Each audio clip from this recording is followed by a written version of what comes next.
Do you ever add hot foil or any kind of foil to your layouts? Do you ever get inky on your layouts?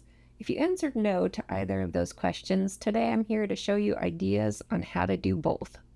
Hello everybody, welcome to Crafty Soup. My name is Misty. I like to experiment with a variety of products in my paper crafting world, and I often use products that are intended for card making on my layouts. So today I am playing with hot foil, a color palette, plenty of ink, and lots of die cuts. Let's dive in. This project actually started in a very experimental way because I was creating alternative ideas for using hot foil plates when my hot foil machine broke. And I have a whole video on that entire crafty experimental session and a way that I found a hot foil even though my machine was broken. So if you want to check that out, I will leave you a link up in the corner and also down below. The important thing for this video is I did get this piece of hot foiled goodness out of that crafty session, and I wanted to see if I could ink it up with the color palette that we are working with this month over at the Scrap Happy membership group. I am on the creative team over there, and my job this month was to work on a mixed media post, and so I was playing around with this to see if I could get it all to work. And I'm loving it. As I work on this, I'm just totally loving it. Inking over hot foil is a great technique as well because that foil resists the ink and you still get the shine behind and around all of that inky goodness.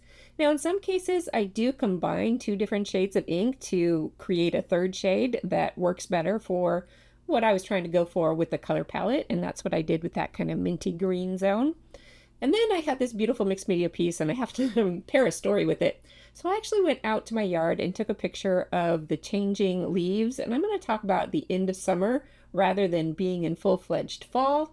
And because I'm talking about that nature, I wanted to add lots and lots of foliage die cut. So I pulled out 2 honeybee stamp sets, and I will link you to these products below if you decide you would like to pick up these products. I do appreciate you using my affiliate shopping links. It doesn't cost you anything extra, but it literally helps keep me supplied with products so I can keep videos coming to you. All right, I did all that die cutting. I set them all off to the side, and now I'm going to work on the background to this layout. I am doing an 8.5 by 11, and I incorporate those in with my 12 by 12 layouts because some stories just don't need that much real estate to tell the story. Speaking of real estate, I am going to turn this white canvas into a very soft haze of mint, and I'm doing the same thing I did on that foiled piece where I'm going to lay down one color, which is Harbor from Concord and Ninth. No, sorry, that's Powder from Concord and Ninth. And then I'm going to overlay that with Sea Glass. So Sea Glass is a mint color, Powder is a very light blue color, and when I combine them, I get a very light mint color. So that is what I'm going for. You can see the mint on the left and just the blue on the right. Maybe you can see that. And I just want to take a moment to say here that this tool in particular is helping me get that very light blend. This is a 1-inch blending brush from Pink Fresh Studio. Again, I'll link you up below. And it is super soft. The bristles are nice and dense, and it really just applies a haze of ink. Yes, you still need to use a light hand, but the tool helps you do that as well. Moving on, we are going to talk about different adhesives and foil. Now, I am using hot foil because that was my experimenty session because my hot foil machine broke, but you can do this with any foil. It doesn't have to be hot foil. Some people think you can only use hot foil with heat, but you can use it with adhesives. This first way, I am applying a 2-way adhesive, which is a glue that stays tacky once it's dry. And this is one way I like to use that tacky glue. I will spread it on the edge of an item. Here I am gilding the edge of a photo, and I just use my finger to spread it around, and then I will set it aside on a piece of scratch paper to dry. If I get any excess sticky, I don't want that to get on anything, so the scratch paper helps with that. And speaking of excess sticky, that is a little bit hard to clean up, and I will use a little bit of alcohol to help clean my fingers. I spray it on the rag and then rub my finger on the rag, and that helps me clean it up because this glue really isn't like other glue. A little bit of soap and water didn't do the job. If you don't like getting messy, here's another way that you can use the foil. Double-sided adhesive will readily stick to the foil. Here I'm just using strips of easy tear tape, and I am using my grid mat to kind of help create straightish lines on my layout to create foiled stripes as a background to some other elements. And I do just cut off the excess tape before I get to the foiling step. So this tape is easy. You just peel off the liner, grab leftover foil from projects, and just burnish it onto that tape with your finger. This is a great way to use leftover foil. Here you can see it's sticking a little bit because there was not enough foil there to cover up the sticky of the tape. But if that happens to you, just use other pieces of the foil sheet to fill in those gaps, and you'll hardly notice. If you take a look here, I've pieced together two different chunks as well as filling in some holes in there, and you can barely notice that there is any seam in that foil at all. All right, off camera, I foiled all three of those stripes, and we are ready to start designing the foliage border that I'm gonna overlay with those stripes. So I want to make sure I have enough room for my title, and then down here at the bottom is where all my foliage would go. I'm doing a little bit of a dry run before I ink up all my foliage to see if I have enough foliage, and to also start thinking about colors that I want to do with these layers, because I want to make sure there's enough contrast between the layers so that each piece can be visible on the project. So I filled in the border, and I decided I'm probably going to use all of the foliage, and I might even want more foliage. And in fact, I went back to that experimental pile of pieces that I created in that other video, and I'm going to die cut extra foliage with those pieces. So I'm going to get layers of mixed media and inking on some of these pieces. And this pink ombre piece is so pretty. I wanted to use that as some of the flowers. I wasn't sure it would work because it's got polka dots and hearts and stars. And some of those pieces are pretty small. Here you can see the leaf looks lovely, and these leaves have some embossing, but those flowers turned out well. Even though it's got those odd looking polka dots on it, I really liked the texture that it added. So now it's time to ink up all the foliage, and I've got that limited color palette of my inks there. So I am going to mix my light blue, my dark teal, my mint green all together to create a variety of shades of blue. And here on this leaf, I put the minty green in the middle, which is the sea glass. And then around the edges, I am doing lakefront, which is a very dark teal color. And I keep a light hand so that it doesn't get too dark, because remember, our color palette is very soft and airy. And here is what that leaf looks like. It is so pretty. All right, I have done all of my leaves off camera. My photo is now dry, and as you could see, it would stick to my fingers, and that means it's going to stick to that foil. So again, I just use all the leftover foil from a sheet, and you can see that how horrible that leftover foil looks off to the side, but it does the job. And this one is a more of a gilded look, so you're not getting clean, crisp lines there. And if you still have sticky from that glue, just use an anti-static powder over that, and that'll take care of any excess sticky. And these are just two of the ways to use the foil. I have one more way coming up a little bit later, so hang in there for that one. And I like all of the mix and match varieties when I'm doing these kinds of things, so that makes me happy.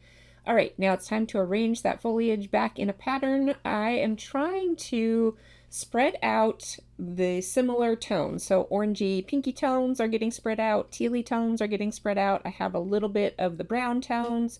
And so I'm trying to make sure that I have things everywhere and that I'm layering different colors on top of each other so that they pop against each other. Once everything is in place, I use some press and seal to keep it all in place. And as you can see, I'm a little careful about peeling it back, but that works out nicely. And then I can just add liquid glue to the back of everything. No, I won't get everything 100% glued down, but you'll see what I do for that in a moment. With the glue on there, I can pick up my press and seal and just flip everything right over. Occasionally some things might fall off, and just deal with that if it happens, but I can slowly peel back that press and seal, making sure that the glue that is there is adhering down. And then with any loose bits, this is a perfect opportunity to add dimension with some foam dots. So I will lift up the loose foliage, add foam dots back there, and then I get this wonderful dimensional, textural, colorful border with these foliage die cuts. It just makes my heart happy. I hope it makes your heart happy too. Okay, after I cleaned up my edges, I am ready to adhere the rest of everything down. Don't forget that we have one more foil to do, but I got the piece that started off this whole endeavor right there, and I'm going to tuck it in between some of that foliage and get it glued down. I did pop up my photo on more foam dots, and this product is brand new to me. It is super thin foam sheets that have double-sided adhesive on them that you can run through your die cut machine. So I peel off one side, and I'm going to adhere just a white cardstock to that one side, and then I'm going to die cut alphabets. And I like this set in particular from Concord and Ninth because all of the letters, including doubles of the most popular letters, are on one set, and they can be cut out of this A2 size panel. I know I'm going to need more of the M's though, so I rearrange everything so that I can get exactly what I need. And after I run it through my die cutting machine, in my machine with my sandwich, it did not cut all the way through that protective backing layer for the adhesive, but that's convenient because it keeps all my alphabets together on a sheet. I can peel off the letters that I need, and I'm going to put them down here on a piece of parchment paper so that I can alter them. And I needed an apostrophe, which wasn't in the set, so I'm just clipping off the bottom of a J, and I'm going to use that as an apostrophe, and then I can get to altering these letters. So the first thing I'm going to do is just ink them because I put that white cardstock on there. I can just go ahead and apply ink to that cardstock. It'll soak it up and it'll color my letters, and I can make these letters whatever colors I want. And Miss Willow decided to join me for this part. Luckily, she likes to lay on my towels, rags over there, so I encouraged her to lay down and stay out of the camera, and it worked. So I could show you how I'm inking up all of these letters. All right. This is where we get to that last foiling technique. I'm going to use the same glue on these three letters. Now, if I had die cut these without the cardstock on there, I could have just removed the liner and used the adhesive straight, but I already have the cardstock on there, so I applied that two-way glue, smeared it, and I'm letting it dry while I get my title in place. Because I smeared a thin layer, it's going to dry pretty quickly.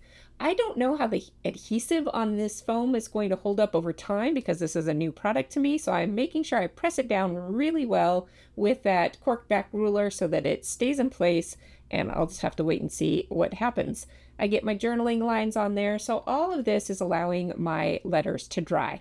Now here's that foil that I used on other pieces to create the foil pattern. So that foil has the pattern left over in it. And when I apply that to my sticky adhesive, there will still be that pattern on my letter. So I'm created patterned foiled letters. Now you can't see it very well here, but let's take a close-up look. Because that foil had a stars and hearts and polka dot pattern in there, I am transferring that pattern onto my letters. Now anywhere that there is not foil, where those stars and hearts and polka dots are, it will still be sticky. So I go ahead and use that anti-static powder again to de-stick those pieces. And getting those last letters of my title on my layout, that wraps up this project. I hope as you see these close-up pictures that you will be inspired to play with die cuts, inks, and lots of other mixed media in artful ways. So thanks for sticking with me all the way to the end of this video. In YouTube land, it does mean a lot to the algorithm that people choose to watch the entire video. And if you could give it a like and even share it with other people and drop me a comment, those help as well. And that helps get this content out to more crafters who might find it useful to their crafty lives. All right, I will be back soon with more crafty videos for you. And until then, I hope you have an artful day.